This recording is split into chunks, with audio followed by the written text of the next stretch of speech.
Bakit niyo pinabayaan tumanak ang dugo ng kapwa niyo Muslim? Bakit niyo pinabayaan mamatay si Nur? Na gusto lamang linisin ang inyong karangalan? Maala! Noon ay binigyan mo ako ng 48 oras para maiharap sa'yo ang taong may kagagawan sa pagkakapatay kay Farima. Ngayon, kayo naman ang binibigyan ko ng 48 oras para maiharap sa akin ang pumatay sa kapatid niyo si Nur. Kapag hindi niyo naibigay sa akin si Karim sa takdang panahon,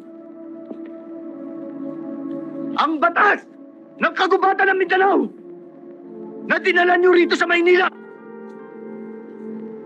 ay ibabalik ko sa inyo.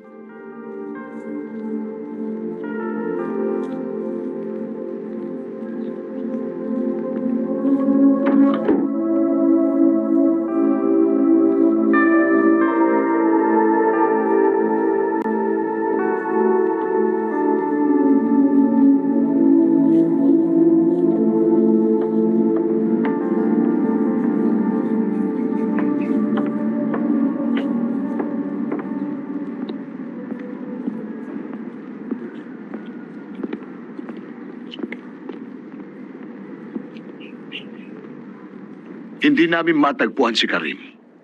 10 ng kanyang mga tauhan.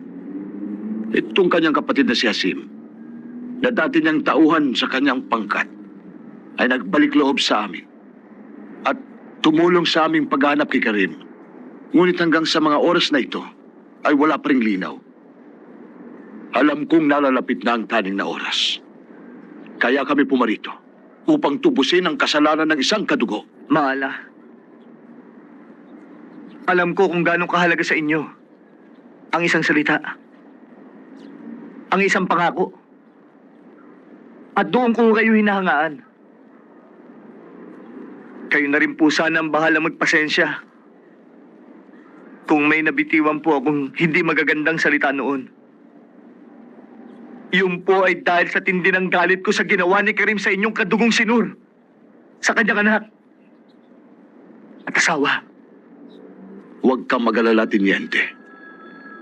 Nauunawaan ka namin. Tiniente! Para sa inyo! Sir, si Baby Face to. Anong balita, baby? Sir, ang grupo ni Karim nakita ko na. Saan? Dito, sir, sa Baradero. Sigurado ka? Oo, sir. Nakita mo si Karim? Si Karim mismo, sir.